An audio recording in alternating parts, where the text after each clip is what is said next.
Hello right bags, it's Jade Plays Games. Welcome to the Access Show, your daily look at everything to do with gaming, brand new games, information on updates, and the latest brand new hyped things coming to console and PC in the near future. Today we've got loads of information kicking off with Fortnite. The brand new patch has been delayed. We'll also be taking a look at Sonic Mega Drive Collection. It's coming to the latest generation of consoles.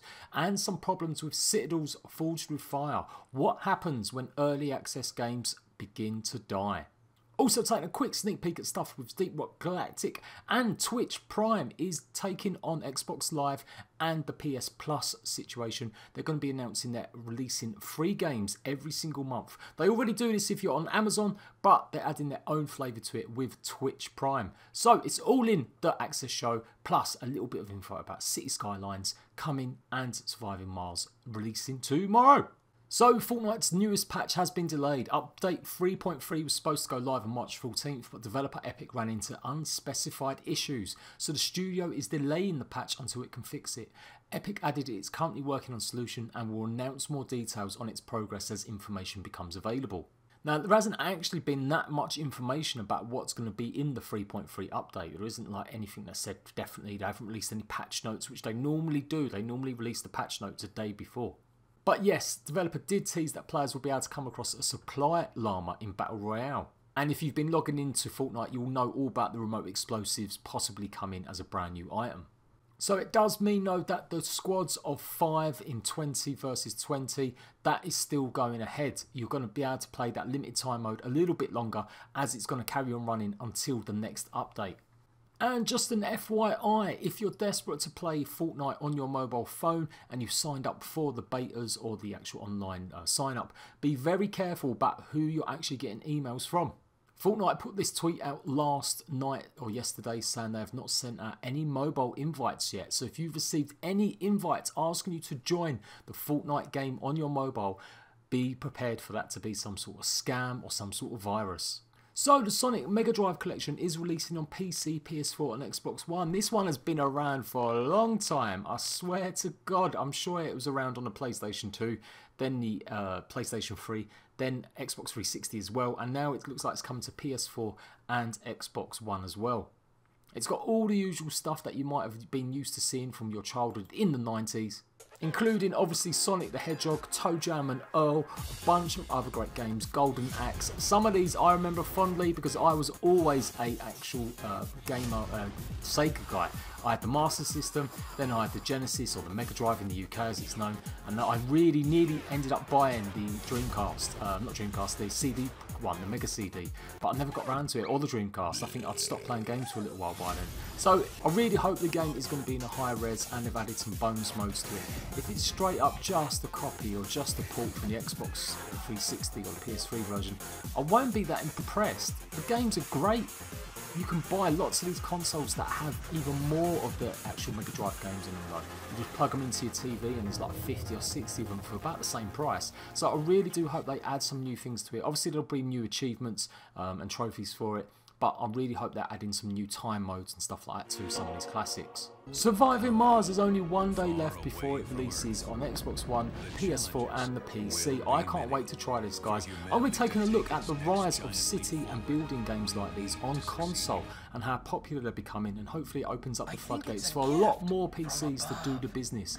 What's held it back in the past has been the processing power, not being able to really compute with all the things, as well as the control layouts has been one of the biggest stumbling blocks. How to use all the PC shortcuts on a controller. Now we have lots of shortcuts on controllers. People are used to holding down buttons or pressing up buttons. Be really interesting to see who else can really crack the market. There's lots of games out there like this coming to console more and more, and I'm looking forward to Surviving Mars massively. When it releases tomorrow, expect an Xbox One or PS4 Let's Play. And speaking of city builders, you're going to get to try one out for free if you have the Xbox One Games Pass. Coming in April, brand new 8 games are coming to join the lineup, and City Skylines is going to be one of them. So if you've never had a chance to play it and you want to, it's going to be a fantastic month. If you buy the Game Pass in time for Sea of Thieves, you'll be able to play Sea of Thieves, City Skylines all in April for free. Not to mention that in May, I do believe State of Decay 2 is also coming out, so it's going to be a great few months. It's definitely time to go and pick yourself up a little 3-month pass or a couple of months just to add on and play these great games. No exact date yet, but I imagine it'll be the start of April that it gets added to the lineup.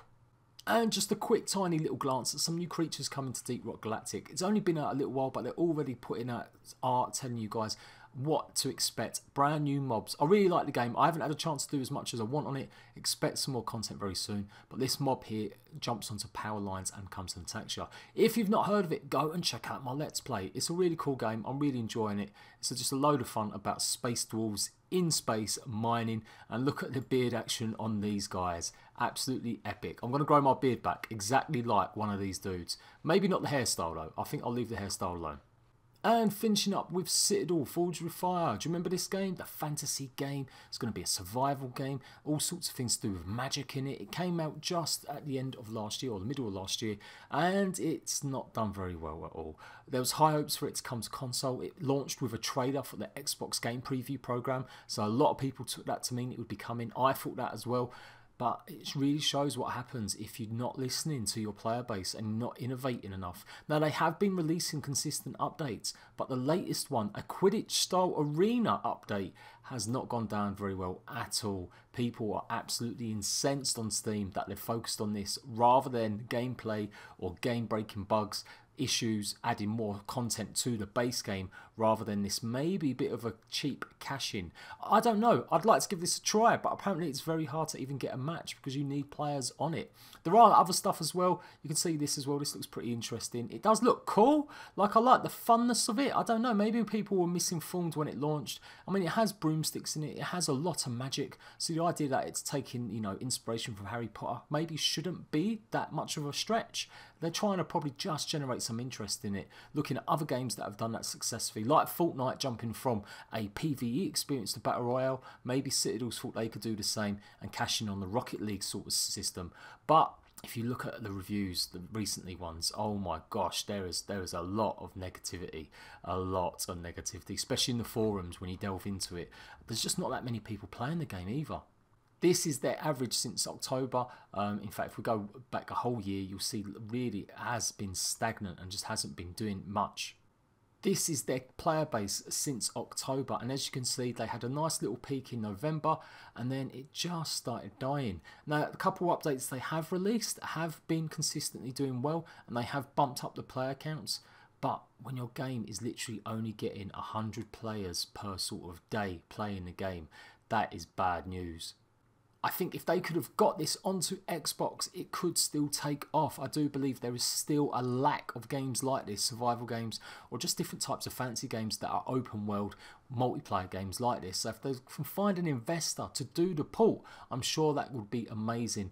But it's not looking good for Citadels. This update hasn't made the impact they've wanted, so don't expect Citadels to come to console anytime soon unless they get some magical investment from somewhere. They aren't the only one though. Dark and Light is also struggling, and Dark and Light hasn't even had any peaks. Since it launched, it's just been on a downward trajectory, and a few updates still haven't managed to alleviate it or make it rise in popularity. While it's consistently got more players, it's got about 1,000 or more every single day, the game just hasn't taken off. Too complicated, too grindy, maybe ripping off a little bit too many things from different fantasy tropes instead of branching out on their own. Dark and Light doesn't look healthy state at the moment. However, the player base isn't the worst. I'm hoping that maybe they can put some time and effort into this. But with the studio Snail Games now working on PixArk, I'm going to call it. I reckon Dark and Light will probably get cancelled or might not even appear on console as well. We've had no real news or information coming out from the studio, and it goes to show what importance it is on getting an English-speaking team. As much as I love the fact that we've got international teams making fantastic games and it's fantastic stuff, if you don't have a Western community manager team that can talk and impact things, you're likely to see communication with your actual hardcore fans die. And that's what's happened with Dark and Light, and to some extent PixArk already. We've not been getting any information because they just don't seem to have a very present online team.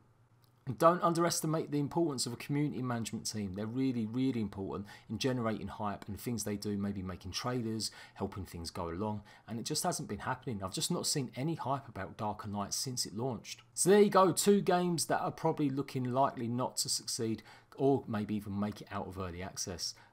that changes, I'll be a happy man, because I did have an interest in both of them, particularly Citadels. I like that one more. And any more updates about the games that are positive, I'll definitely let you guys know. Now, lastly, finishing off with Twitch launching its own version of Xbox Live or Plus and the PlayStation Plus free games business. Now, they already do this, like I said, on Prime. If you're an Amazon Prime member, you do get like free loot sometimes, and they do give free games on Twitch. But starting this Thursday, March 15th, if you've got a Twitch Prime account, you will get a selection of 5 free games, including Superhot, Oxenfree, Mr. Shifty, Shadow Tactics, and Tomb of Annihilation. Now, I've heard good things about Superhot and Oxenfree, and I have both of them games. I've not tried them yet. Mr. Shifty I've definitely seen as well. That looks pretty interesting. And I enjoyed Shadow Tactics. Really good, nice little tactical game. Stealthily trying to infiltrate places and take people out of your ninjas and your samurais. So they'll be doing this every single month. In the future, they've got Tales from the Borderlands, SteamWorld Dig 2, Tokyo 42 and Dub Wars also coming. So it's looking pretty interesting. A lot of these games you'll find bundled in things like Humble Bundle or given away as freebies.